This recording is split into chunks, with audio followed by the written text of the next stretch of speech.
So before we get into it, as we have a new person on the panel today that's not spoken already so far, in a lightning speed, would you like to introduce yourself to the room? Oh, indeed. Hi, everyone. I'm Adam. I am one of the co-founders of an agency called Blend. So we're a CRO agency. We basically look at a site, look at the data and say, how can we get people to buy more stuff, buy it more frequently? That's ultimately what we do. And then on top of that, some of you also know me from an event that I run called eCom Collab Club, which happens once a month in London.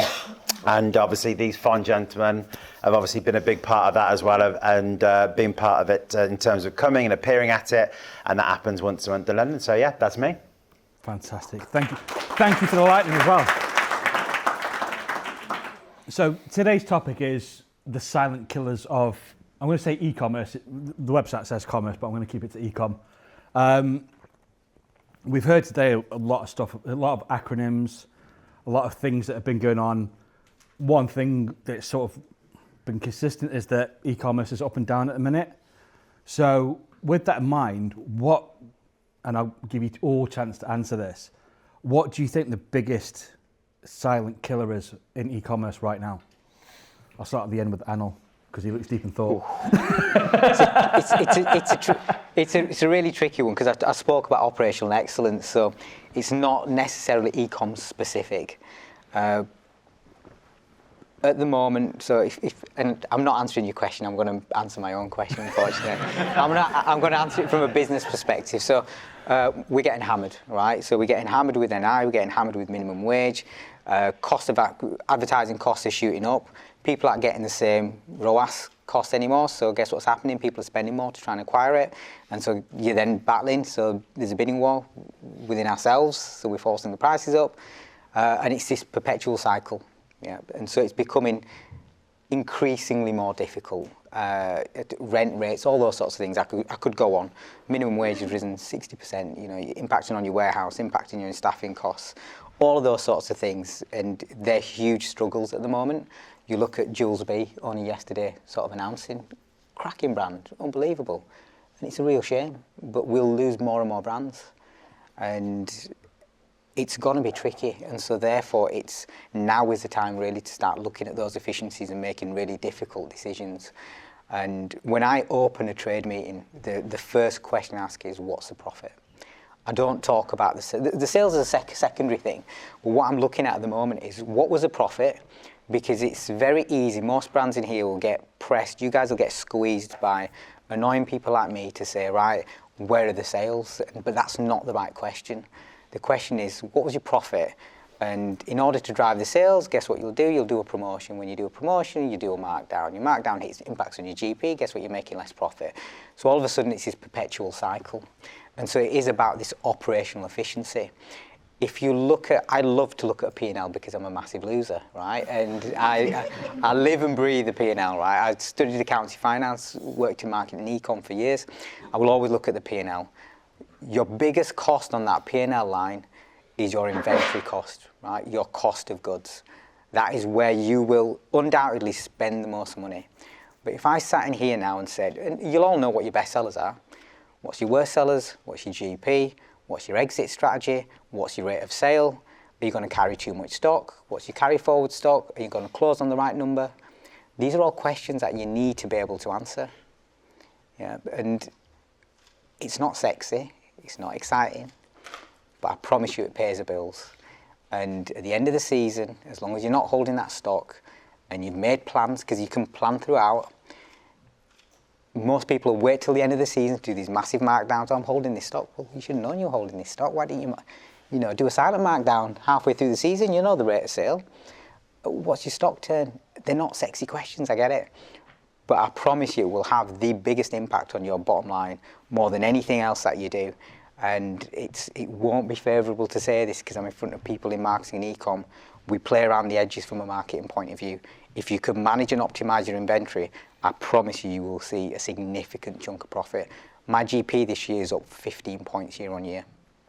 And we've done that because I've squeezed the buying guys to say, come on, we've got to get better than this in terms of marketing, in terms of sort of buying better and sourcing better, and also just making sure that when we discount, because I say now we're a discount retailer at the moment. It's not where I want to be, but it's that's the position I find myself in. We want to try and elevate that a little bit, but it's balancing, and the easiest way to do that is that stock optimization. Great answer. Rowan, just coming from that point of view, like Anil's just said there, it's about profit, it's about making the most out of what you've really got already, but also the unsexy side of it. Like, can you add anything to that? Do you see something similar in your thing that's that silent pivot point? Yeah, definitely.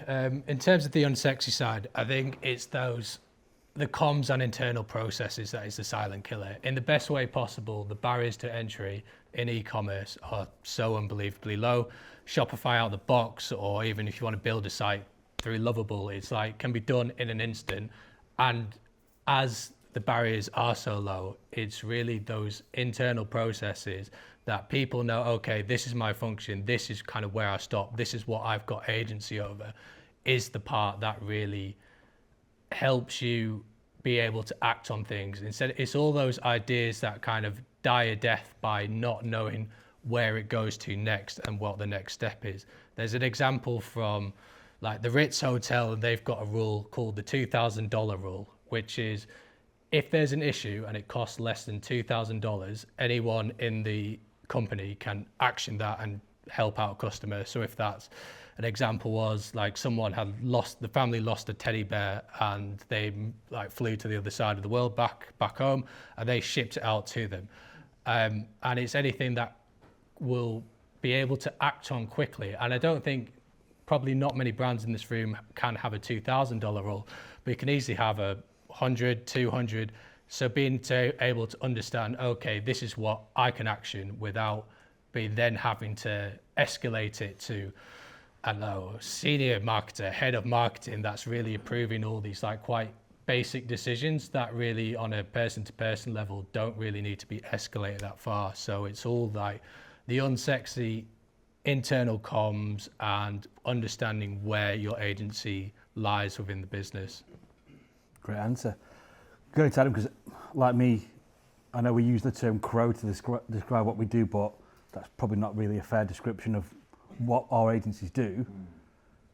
Going on the profit point, going on that back point, from an agency point of view, why do you think it's always things like ROAS that get spoken about when what we're hearing there is actually ROAS is not a true metric for measuring success? It's not really a lever that we should be pulling on by the sounds of it. Two things. One is ROAS is a piece of piss to calculate. Let's face it, it is, because Facebook tells it is. I think the second thing is ROAS is a very easy thing to sell a course about on social media. So we all absorb all this bullshit about ROAS all the time.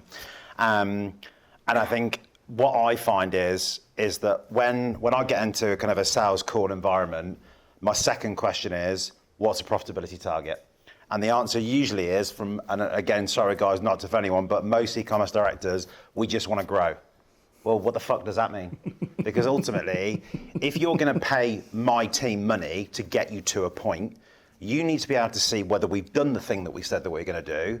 And secondly, that's got to be the thing that either gets you your bonus, or if you're the owner of the business, gets you to a level of profitability that allows you to go and buy X, Y, Z thing that you want. Because ultimately, most of us aren't doing this as charity. We're doing it because we want to achieve something and get something. I think that's, for me, the main issue is that, and for me, it's a red flag. If you get on a call with a brand and there isn't a clear profitability target, that's when I'm going, this is going to be a tricky one. So strong tones of profitability, even from the agency side, which is good, because, I may have already had my opinions on this. Going to somebody who's earlier on the stage, you mentioned earlier that profit's very small for you because you're getting, unlike these guys where they're in control somewhat a little more about their suppliers and everything. How hard is it for you to sort of push that lever for profitability when you're essentially in the middle of two people shouting louder than you? Yeah, and a lot of kind of the issue is I can't offer the big discounts. I mean, Black Friday, I lost money on this year. I lost money on the year before. We had to look at it kind of as a brand building thing. Like it's really, really tough. And I found with a lot of the Facebook ads we trialed, the time when we had that best ROAS was when we were offering the discount. But then obviously there's way less profitability. And I also found like the quality of those customers was slightly lower. So the average order value kind of went down. The kind of repeat customers went down. A lot more kind of CS issues with them. So, and that's another thing that I've had to really kind of look at as a brand. So early on, as you do, customers are, your most important thing. And there was a lot of issues with people kind of ordering the wrong thing because they said the website wasn't clear, or their box turned up a little bit dented. And I did a lot of kind of, it's fine, we'll send you out free order, we'll do this and we'll do this. Brand building doesn't change, like the amount of people who have not reordered after I've moved heaven and earth and given them free products, and it massively affected my bottom line. And actually sometimes if they're complaining about something so silly, they're not your ideal customer, and you've just got to let them go to protect your own kind of margins. Great, and that kind of leads into the sort of next chunk, and it allows me to bring Ethan in. Do you think that piss poor post-purchase operations are affecting I think that's profit or affecting conversion or? Yeah, I think that's one term to use for it. If you think about the buyer journey of when a new customer comes on your site, you either invested SEO or PPC or some form of cost has gone into getting them onto the site. They've come through, they've probably been comparing you to one of your competitors, they've looked at trust signals, reviews. A lot of thought and process has gone into them placing that first order. And if they just fall into the ether, or you don't collect their data, or you don't nurture them and guide them and turn them into brand advocates, you've spent a ton of money, you've absolutely hammered profit margins to get a single order, which looks good on paper, but you're not getting that return rate. You're not, the second order, the third order, the fourth order, they are far more profitable for you than that first order is ever going to be. So I think it's really key that once you've got a customer on your site is to nurture them through to become loyal, to start coming back and things, because you don't have the argument of trust. They've got your product, they should be happy with it, you don't have to pay for them, you've got their data, hopefully. So yeah, it's much more effective for your bottom line if you can get those, if you can rely more on the second, third and fourth orders than the first. Great answer. So we've talked about profitability that a lot of brands don't include as a KPI. We talked about customer experience, I suppose, wraps up what Fran was saying and what we talked about there. So why do you think customer experience on an online perspective gets ignored? Because we all know, like stores, they all seem to understand customer experience. They all understand it's as soon as you walk through the door, you've got to convey that brand story, as the older guys would call it. But why do you think that customer experience isn't thought of online? Anyone can take this one. First one to speak gets to answer. I think it's harder to put a number behind it in terms of good customer experience. So if it's a bit of more of an invisible metric, such as like brand positioning, so that's why it doesn't get optimized for.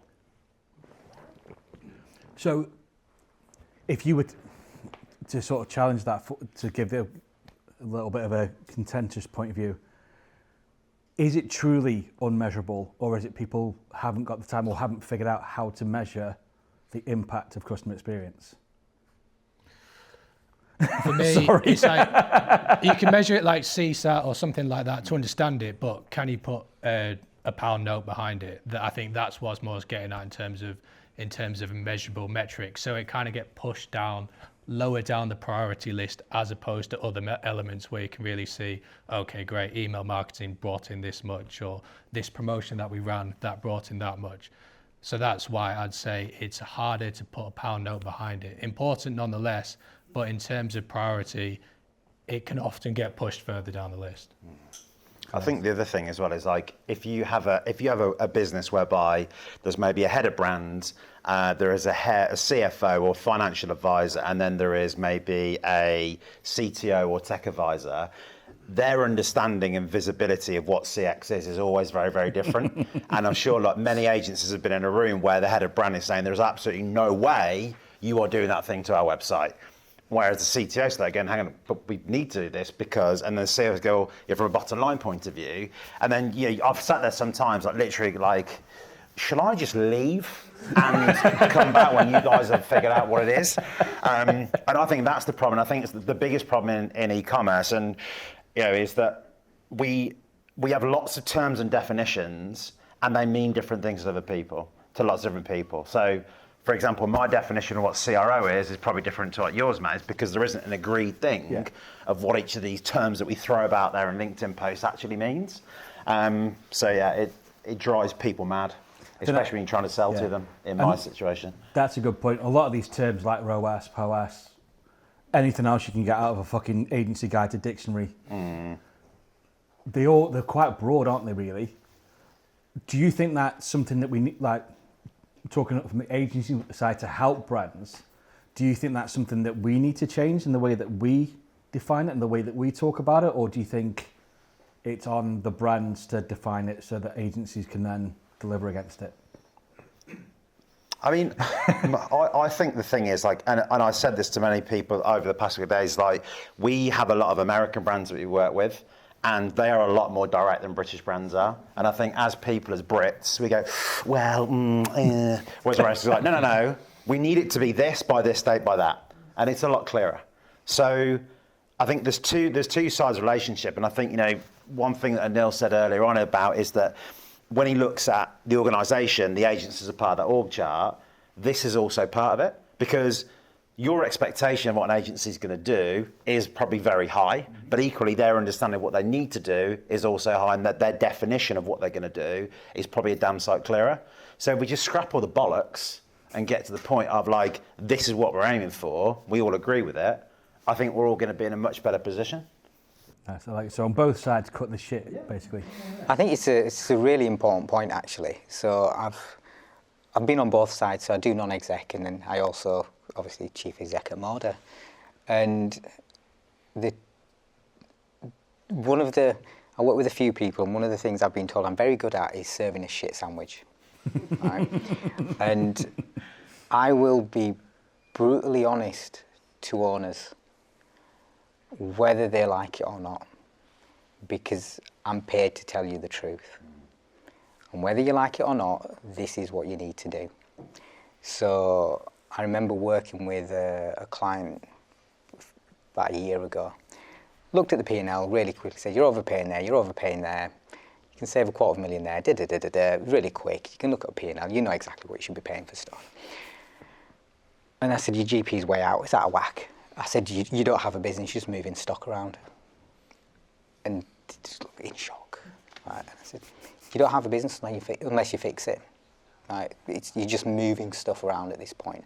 So you will never achieve this greatness of profitability within the business that it changes not only your world, but your family's world and all those sorts of things, because that's what the game's about. And it's difficult for people to hear, but that's your job.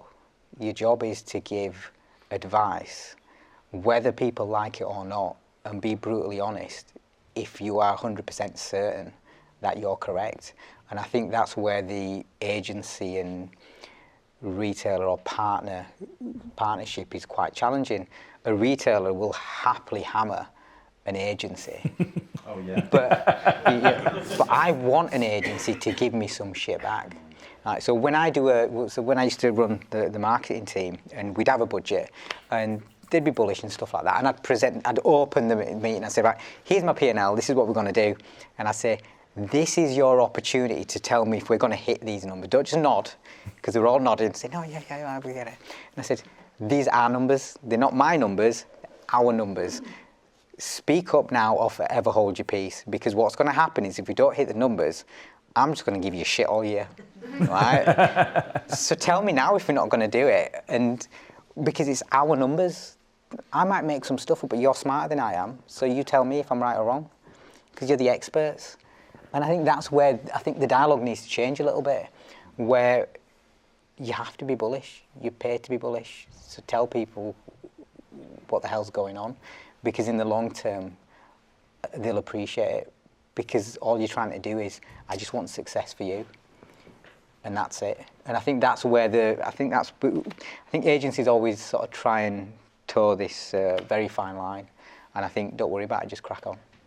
So I'm going to quickly get two more questions before I open it up to the rest of the room. So you mentioned AI earlier. It's been touched on. Obviously, you guys live on AI, and I dare say AI has played a massive part at some point during your journey.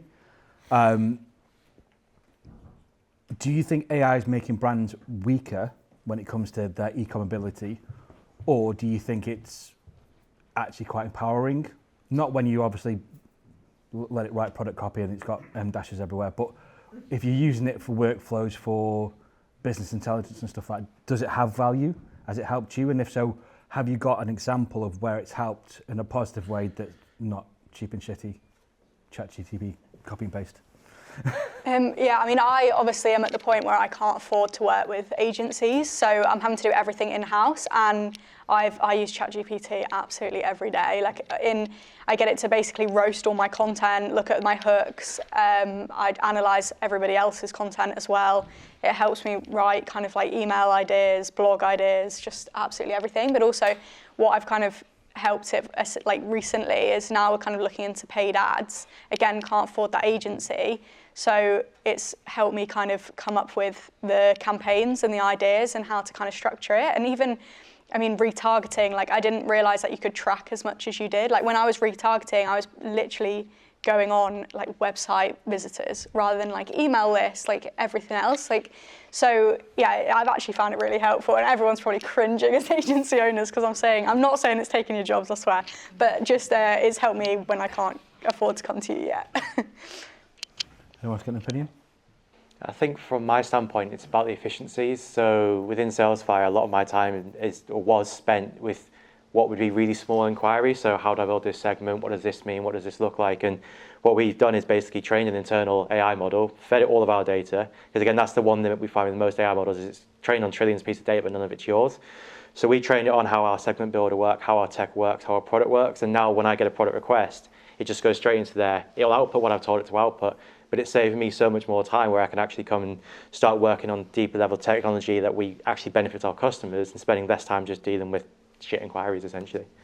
I think that's quite a good point, and like it ties into what you just said about the impression that brands have got that agencies get pissed off that AI is there. But I don't know if you agree with me on this, but our job is strategy. We're called agencies for a reason. We're not factories. We're not labourers.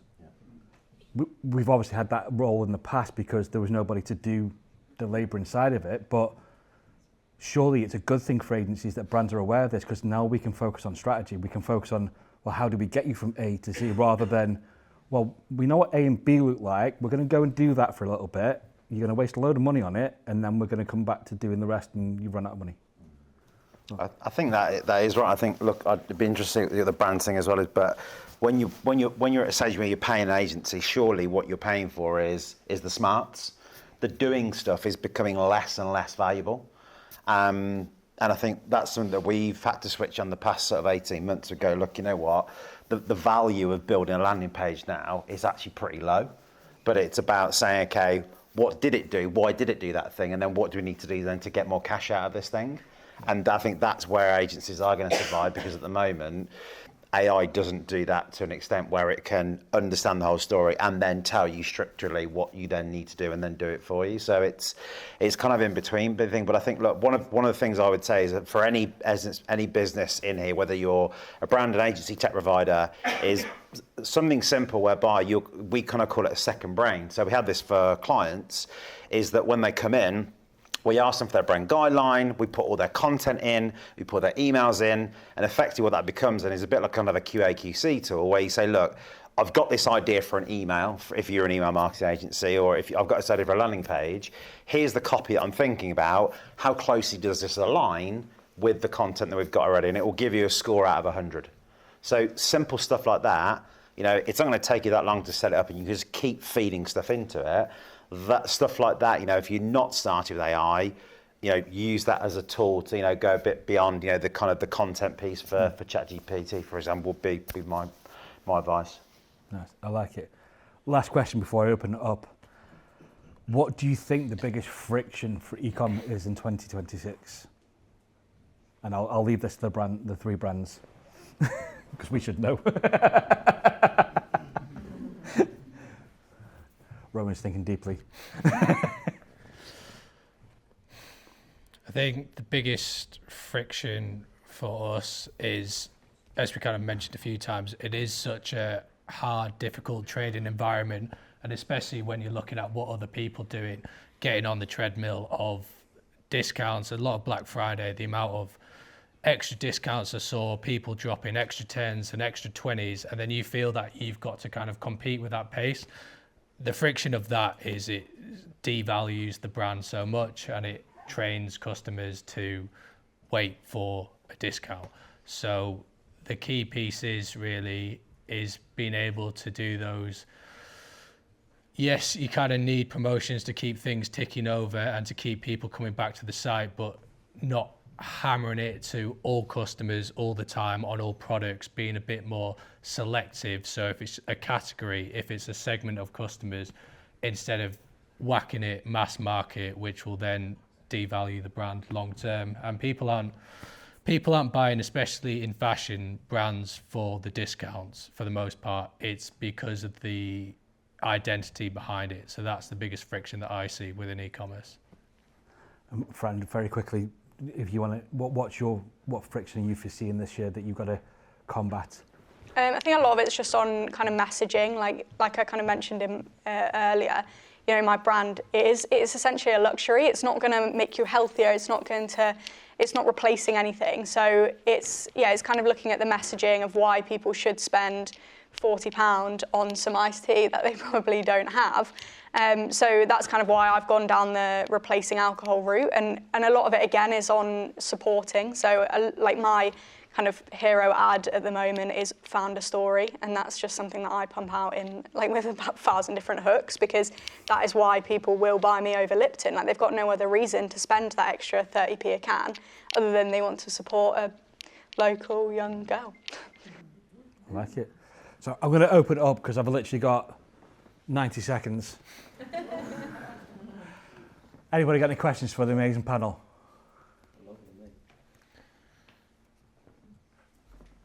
Yeah, it's for the brands. I just want to ask a question about prioritisation. I think, Rowan, you touched on it with the CX question and it getting kind of pushed down the priority list. We obviously all work in an industry where there's so much noise about a million different things. So how do you, and this goes for Anil and yourself as well, Fran, how do you decide what is actually worth your time this year, because there's just so much going on? Yeah, so how I the mental models I use is look for that 20% of inputs that create 80% of outputs. And then secondly, a key guiding principle is start less, finish more. So really see projects to fruition instead of the next exciting thing when you're halfway through. It's always when you're halfway through and it's getting a bit boring and like the excitement of the project is kind of gone, but the end isn't in sight yet, and that's quite easy to tangent on to something else. So find the thing that's going to create the most value and then just focus solely on completing that. I'd rather have one completed project than 5 ongoing projects. Nice. One last question. James's hand was up first. Go on, buddy. There's a lot of noise in AI at the moment. What do you think is worth implementing at the moment, and then what do you think is maybe a waste of time? It's a tricky one. Biased. Yeah. Look, I was reading an article over the weekend, and it was a story about how a single individual had run an e-commerce website on his own using AI and generated £10 million in his first year. Yeah, that will not be uncommon moving forward. Everything in the space that we work in it's coming on leaps and bounds, right? So you can look at it in 2 ways. So you can either embrace it and really look at how you can refine things. We talk about speed and time and all those sorts of things. You know, I think you explained it really well.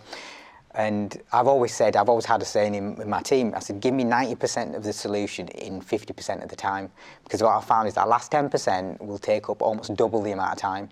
So if you ask me to build an engine, I could probably do it. It'd take me 10 years, but I'd probably be able to do it. But what I'm looking for is speed and efficiency and how to do that. So AI will allow you to do it. The other side of that is, I think you mentioned friction, which did get me thinking earlier. And there won't be friction within businesses. So businesses optimize themselves and be profitable. There won't be friction. the friction will be remaining employed. And that sounds really harsh. So I gave an example earlier. We used some software called AI Arc, and I played around with it, gave it to the design team, had a team of about 6 or 7.